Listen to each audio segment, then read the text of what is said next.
우리 성도님들은 교회 다니시면서 복을 받는다는 말씀을 많이 들어보셨을 겁니다.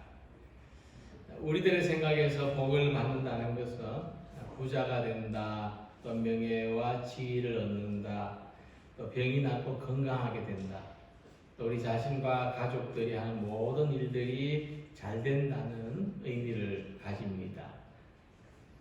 이런 점에서 하나님을 믿는 사람의 복이나 또 하나님을 믿지 않는 사람들이 생각하는 복에 큰 차이가 없습니다. 그런데 하나님께서는 복을 받는 것보다 복되게 사는 것을 우리들에게 말씀하십니다. 하나님을 믿는 사람들에게도 복을 받는 것이 참 중요하고, 특히 하나님을 믿지 않는 사람들에게는 복을 받는 것이 목적입니다. 그래서 복만 받을 수 있다면 우상 앞에 가서도 복을 빌 수 있습니다.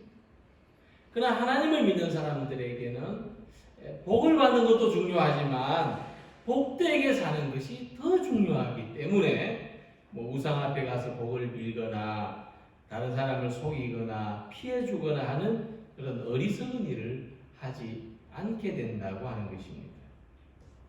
그래서 오늘 함께 읽은 말씀을 보면은 하나님께서 아브라함을 부르실 때 너에게 복을 주겠다는 말씀이 있습니다. 하지만 본문을 좀 더 깊이 들여다보면은 하나님이 아브라함을 부르신 데는 복을 주겠다고 하시는 것보다 더 깊고 근원적인 목적이 있는 것을 알게 됩니다. 그것은 너는 복이 될지라 하시는 말씀입니다. 내가 너로 큰 민족을 이루고 내게 복을 주어 내 이름을 창대하게 하리니 너는 복이 될지라. 다시 말하면 하나님께서 이 아브라함을 부르실 때는 단순히 복을 주기 위해서 부르신 것이 아니라 아브라함이라는 사람 자체가 복이 되라고 부르셨다는 것입니다. 그래서 우리는 참 뜻밖의 복을 받는 것이 참 좋은 일이지만은 그것은 있다가도 사라질 수 있는 대단히 불완전한 것임을 생각해야 됩니다. 반면에 우리 자신이 복이 된다면 그것은 언제나 어디서나 풍성한 복 가운데서 살아가게 된다는 것입니다. 이 둘을 연결지어 볼 때 우리가 하나님이 주신 복을 알고 그 주신 복으로서 세상을 복되게 하는 사람으로 살아가는 것이 우리가 더 풍성한 복 가운데 살아가는 길이라는 것입니다. 2006년에 필리핀의 한 어부가 물고기를 잡으러 갔다가 바다에서 이상한 것을 하나 건졌습니다. 길이가 67cm쯤 되고 무게가 약 34kg이 나가는 덩어리인데 이 덩어리 전체에서 투명한 빛이 났습니다. 이 어부는 생전 처음 봤어요. 그래서 그는 이 귀한 물건을 자기 집 침대 밑에 넣어놓고 10년을 지났습니다. 그러다가 어느 날 이 물건을 이 동네의 관광센터에 기증해야 되겠다 생각하고 들고 갔는데 이 진귀한 물건을 본 책임자는 깜짝 놀랐습니다. 그것은 지금까지 발견되는 어떤 것보다도 큰 진주였습니다. 34kg, 67cm 나가는 이렇게 생긴 진주. 이 어부는 자기가 이 주워온 물건이 감정가만 1,100억 원이 된다는 것을 몰랐어요. 자기가 이렇게 어마어마한 보배를 가지고 있다는 것을 몰랐어요. 그래서 그냥 그것을 가지고 있으면서도 침대 밑에 넣어놓고 사용하지 못했다는 겁니다. 이처럼 우리 주변에는 하나님으로부터 복을 많이 받고도 그것이 복인 줄 알지 못하기에 사용할 줄 모르는 사람들이 너무나 많습니다. 그래서 하나님은 아브라함을 부르실 때에 그냥 내가 내게 복을 주겠다 이렇게만 말씀하시지 않고 너는 복이 되어라. 너는 복이 되어라. 말씀하십니다. 또한 하나님이 우리를 부르실 때에도 복을 주시는 것은 물론이지만 우리 자신이 복이 되는 삶을 살아가라고 부르신 것입니다. 자, 이렇게 우리가 복이 되는 삶에는 반드시 필요한 조건이 있습니다. 첫 번째는 하나님의 부르심에 응답하는 것입니다. 하나님께서 사람을 부르신다는 것은 성경에서 일관되게 말씀해 주고 있습니다. 근데 성경에 나오는 많은 등장인물들을 보면은 흥미있는 사실이 한 가지 발견되는데 하나님의 부르심과는 상관없이 등장하는 사람들이 있어요. 그런가 하면 하나님의 부르심에 응답하는 사람들이 있다는 겁니다. 이 두 가지 관점으로 성경의 인물들을 보면 아주 재미있어요. 근데 하나님의 부르심에 응답한 사람들은 그가 어떤 상황에 있든지 복이 되는 삶을 살았다는 겁니다. 이것이 특징이에요. 그 반대로 하나님의 부르심과 상관없이 살아간 사람들은 많은 복을 가지고 있으면서도 그것을 복되게 사용하거나 복되게 살지 못했다는 거예요. 마치 영화에 보면 영화에 수많은 등장인물이 나오는데 이 하나님의 부르심에 응답한 사람들은 그 시대를 향한 하나님의 구원 계획의 주인공 같은 이 중심적인 역할을 했고 하나님의 부르심과 상관없이 산 사람들은 영화에 등장은 하지만 그냥 지나가는 핵인같이 그런 역할에만 그치고 말았다는 겁니다. 자, 그 중에서도 아브라함의 중요성은 하나님의 부르심에 응답한 이 최초의 역사적인 인물이라고 하는 겁니다. 아브라함 이전에 많은 사람들은 그야말로 믿음의 선조들입니다. 근데 아브라함은 믿음의 역사를 써나가는 사람이죠. 어느 날 하나님께서 아브라함에게 말씀하십니다. 너는 너의 고향과 친척과 아버지의 집을 떠나 내가 네게 보여줄 땅으로 가라.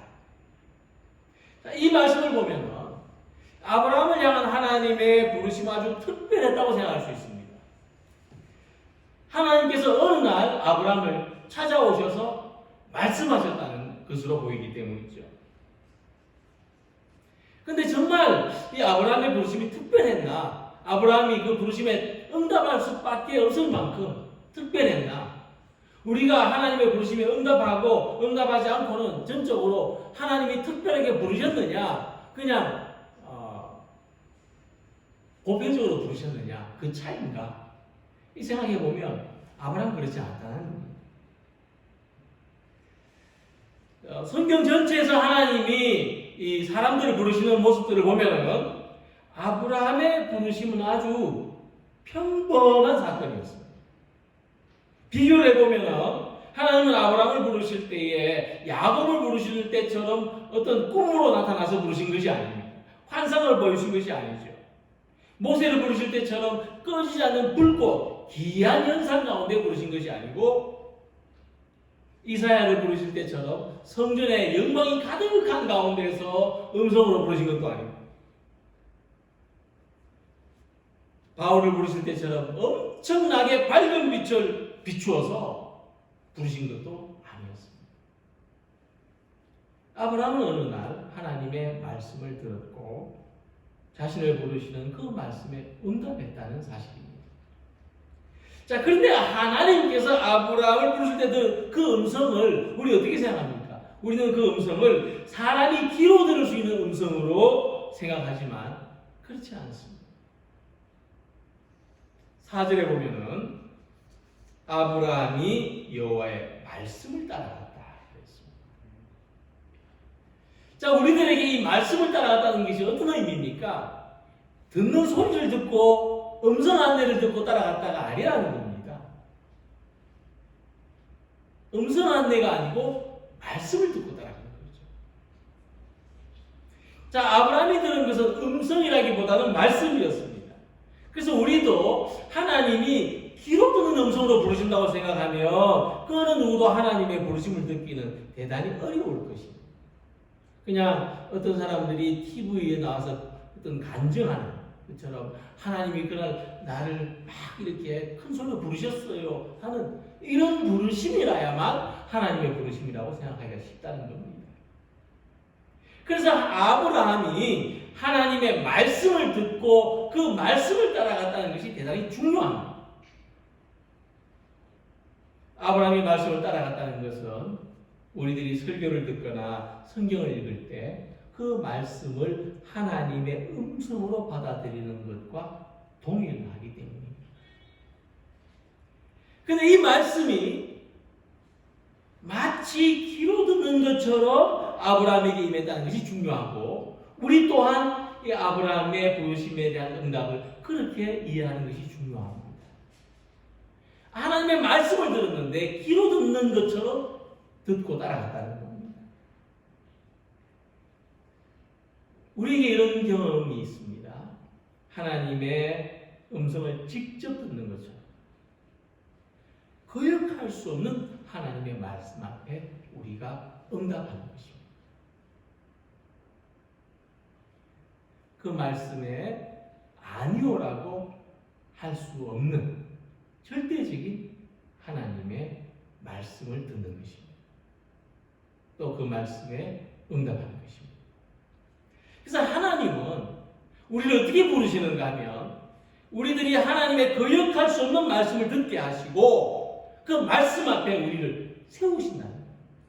우리 자신의 삶에 하나님의 말씀에 아멘해야 되든지 노멘하든지 그것을 결정해야 되는 순간들이 온다는 겁니다.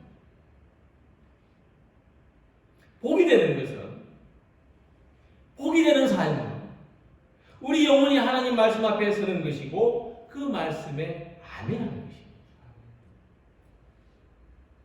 우리가 듣는 하나님의 말씀에 아멘으로 응답하는 순간 우리는 하나님의 부르심에 응답하는 사람이 되는 것입니다. 그래서 사도 바울은 말씀하기를 사람이 마음으로 믿어 의에 이르고 입으로 시인하여 구원에 이르느니라고 했습니다. 우리가 구원받는 것은 예수 믿으면 구원받는다는 이 말씀에 아멘으로 응답한 결과입니다. 우리가 아멘했기 때문에 우리가 하나님의 자녀가 된 것입니다. 우리가 받은 모든 복은 하나님의 말씀에 아멘으로 순종한 결과입니다. 마치 귀로 듣는 음성처럼 그 말씀에 따라서 살았던 결과로 우리는 복을 받은 것입니다. 우리가 앞으로 받은 무궁한 은혜도 하나님의 말씀 앞에 아멘함으로써 완성된다는 것을 믿으시기 바랍니다. 하나님은 말씀으로 우리를 부르십니다. 힘이 없고 연약한 사람도, 나이가 많은 사람도, 가난한 사람, 용기가 없는 사람도 하나님의 말씀에 아멘하고 응답합니다. 아브라함이 여호와의 말씀을 따라서 산 것처럼 하나님의 말씀이 우리의 삶 가운데 이루어지는 복된 인생이 되고 우리가 복이 되어 살아가는 사람이 되는 것입니다. 오늘도 이 예배를 통해서 복된 사람이 되라고 부르시는 하나님의 말씀에 응답하는 모든 성도들이 되시기를 소망합니다. 자, 그리고 두 번째, 복이 되는 삶을 살아가려면 반드시 이웃과 축복의 관계를 맺어야 됩니다. 신앙생활을 하면서 우리들이 맺어야 되는 관계가 두 가지입니다. 먼저는 하나님과의 관계죠. 하나님과의 관계는 복을 받는 관계입니다. 내가 수혜자입니다. 하나님과 관계를 맺으면 맺을수록 내게 복입니다. 하나님의 말씀을 들으면 들을수록 내게 복입니다. 복을 받는 관계예요. 그 다음에는 사람들과의 관계입니다. 사람들과의 관계는 복을 나누는 관계입니다. 신앙인들에게 이 복을 주시는 하나님과의 관계가 두터워야 되고, 또 하나님이 주신 복을 나눌 수 있도록 이웃과 축복의 관계가 있어요. 그러니까 하나님 믿고 구원받는 순간 각자 그냥 자기 집에서 혼자 예배드리지 않고 이렇게 교회에 모여서 사람들이 잘 이해도 못하는데 왜 교인들은 자꾸 저렇게 모이는가 하는데, 이렇게 모여서 예배를 드리는 것은 하나님이 주신 복을 나눌 수 있는 그 축복의 관계를 형성하기 때문입니다. 또 더 나아가서 이런 축복의 관계가 우리 이웃들과, 그것을 이해하지 못하는 사람이 있을지라도 그들과 또 연결되어야 하는 것이 바람직합니다. 저수지에 물이 가득하면 수문을 개방합니다. 가끔 장마철에 수문을 개방했다는 뉴스가 나오죠. 그래야 뚝이 터지지 않습니다. 물 한 방울 아까워서 수문을 닫아놓고 있으면 터져버립니다. 사람이 음식을 받아 먹기만 하고 내보내지 않는다면 어떻게 되겠습니까? 몸에 독이 쌓인다. 독이 쌓인다. 더 이상 받아 먹을 수가 없대요. 이게 해독이 안 돼요. 그러니까 많은 사람들이 지금 이 교회를 혐오의 대상, 기피의 대상으로 보는 것은 지금 한국교회와 성도들이 이런 상태에 와 있지 않은가. 받아먹기만 하고 나누지 못해서 쌓아두기만 해서 가두어 놓기만 해서 우리 안에 독이 쌓인 것이 아닙니다. 그것을 한번 돌아볼 때라고 생각합니다. 그래서 하나님과 관계 외에 사람들과의 관계에서 반드시 필요한 것은 축복하는 관계를 맺고 축복하는 사람이 되는 것입니다.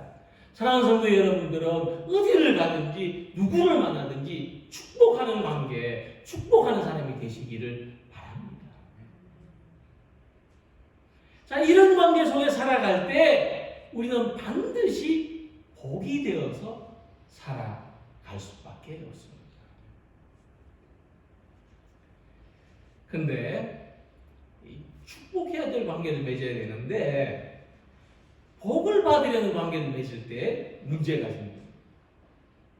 이 남편과 아내의 문제, 자녀의 문제, 사위나 며느리, 직장 동료, 이웃과 교우들, 이 모든 관계에서 내가 축복하는 관계를 맺으면 있던 문제도 사라집니다. 그런데 이 모든 관계에서 내가 덕을 보려고 하면 없던 문제도 생기게 됩니다. 해주는 것 없어도 그냥 잘 살면, 잘 지내면 참 이게 복이다라고 생각해야지. 뭘 자꾸 해주지 않냐고 하면은 어떤 문제도 생길 수밖에 없죠.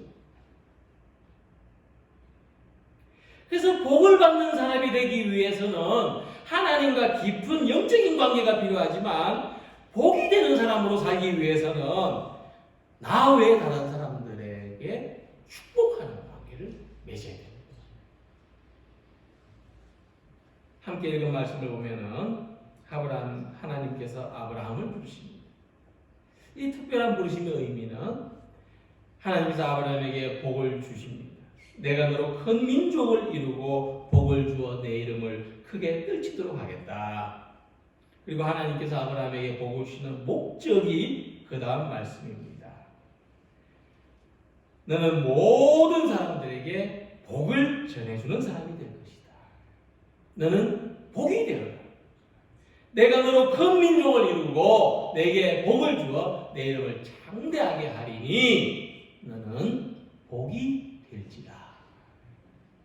하나님은 아브라함을 불러서 복을 주셨는데 사람이 다른 사람에게 복을 전해주는 사람, 다른 사람을 복되게 하고 축복하는 사람이 되게 하려는 것이었습니다.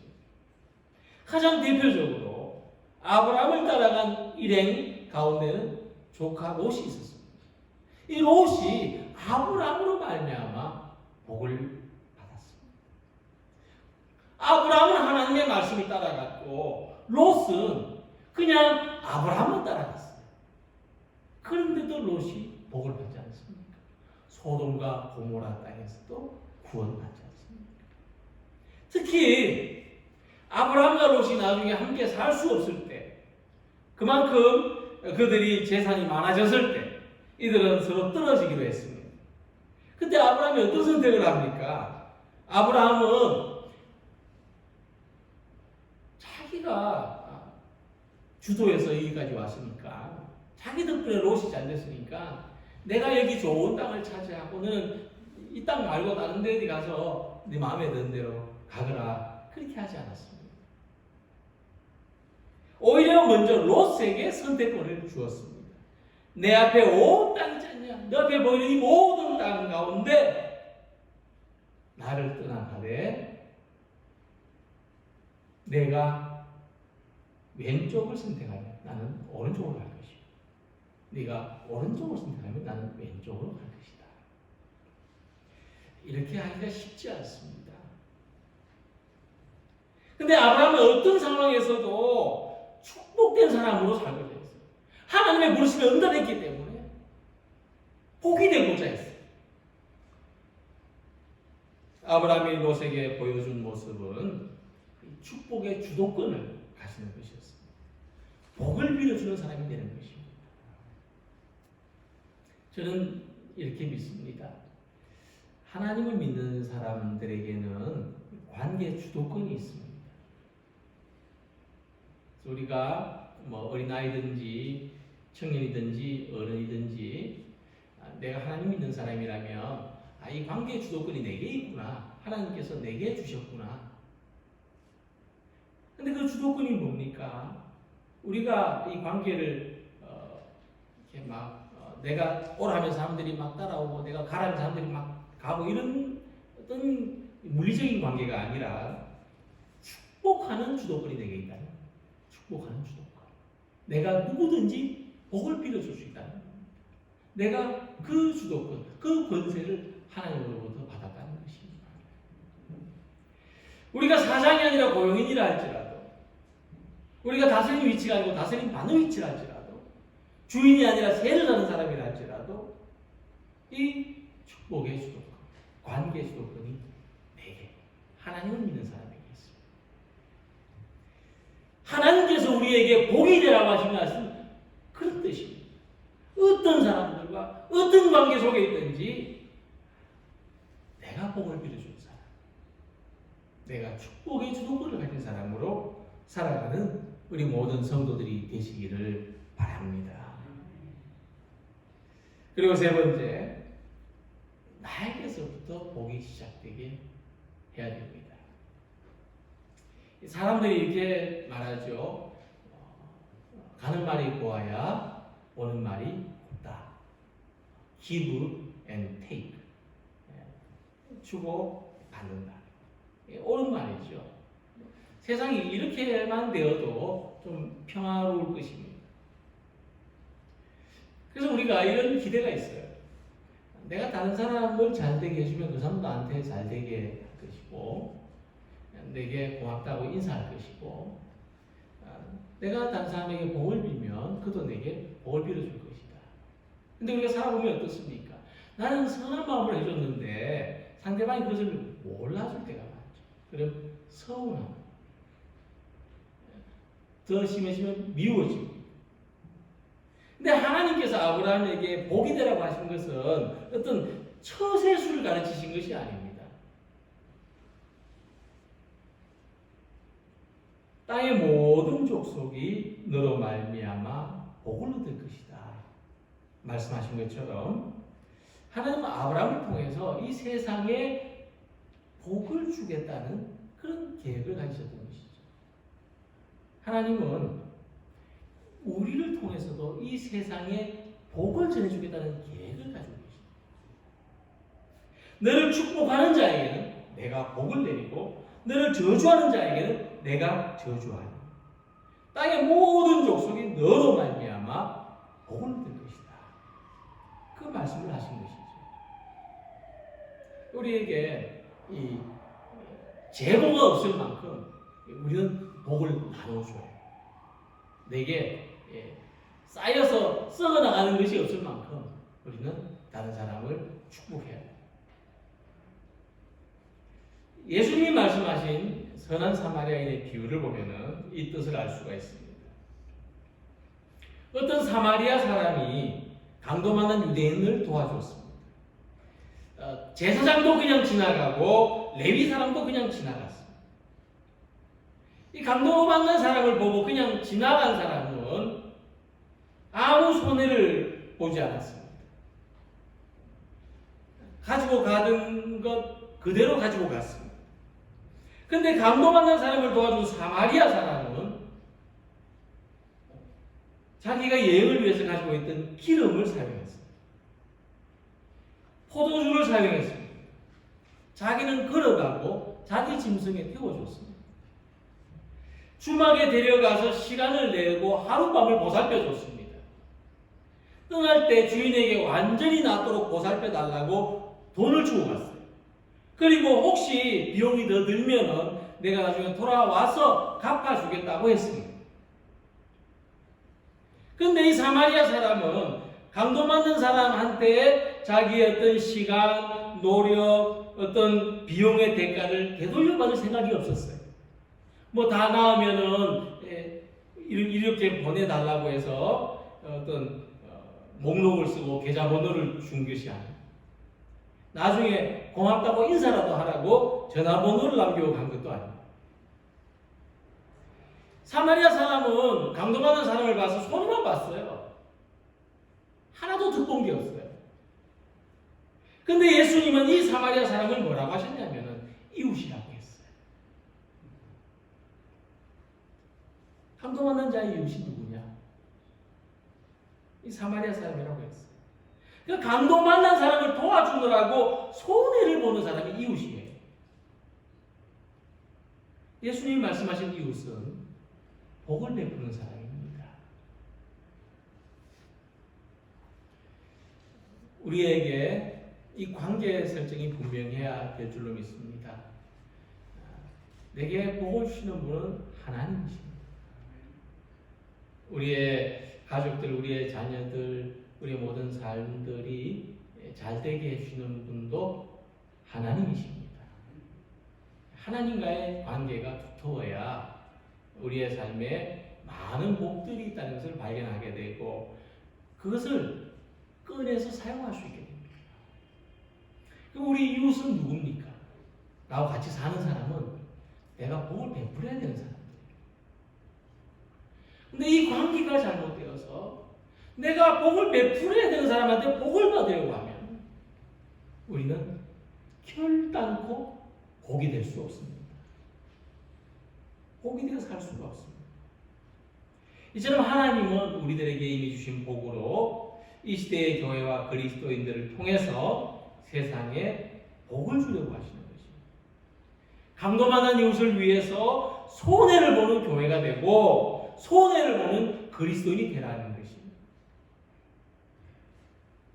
그런데 복을 받기만 하려고 모이는 교회는 손해보는 교회가 될 수 없을 것입니다. 복을 받기만 하려고 모이는 그리스도인은 손해보는 그리스도인이 될 수 없을 것입니다. 다시 말하면 강도 만난 사람의 이웃이 될 수 없습니다. 복이 될 수가 없습니다. 하나님은 아브라함에게 말씀하시기를 너를 축복하는 자에게는 내가 복을 내리고 너를 저주하는 자에게는 내가 저주하겠다 그러셨어요. 이 말씀을 볼 때 아니 아브라함을 축복하면은 아브라함에게 복을 준다고 하셔야 되고 아브라함을 저주하면 아브라함에게 저주를 주겠다고 하셔야 되는데 그렇지 않아요. 아브라함을 축복하는 사람은 하나님으로부터 복을 받고 아브라함을 저주하는 사람은 하나님으로부터 저주를 받는다. 무슨 말씀입니까? 하나님이 이미 아브라함에게 복을 주시기 때문에 누가 축복한다고 해서 어떤 우리가 복 있게 되는 게 아니라는 겁니다. 세상에 잘 보여서 우리가 복을 받는 게 아니라는 겁니다. 누가 저주한다 하더라도 심지어 그 저주가 임할 수 없다는 것입니다. 누가 원망한다 해도 그 원망이 우리에게 임할 수 없다는 것입니다. 하나님이 이미 우리들을 복되게 하셨으니 우리가 할 일은 복되게 사는 것입니다.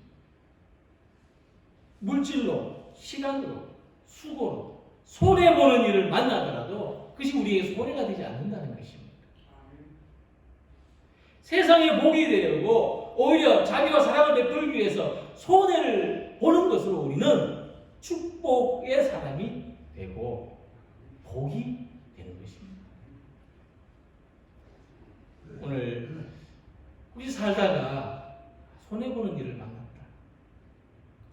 그렇다면 이 손해가 되는 일을 복되게 사는 기회로 삼으시기 바랍니다.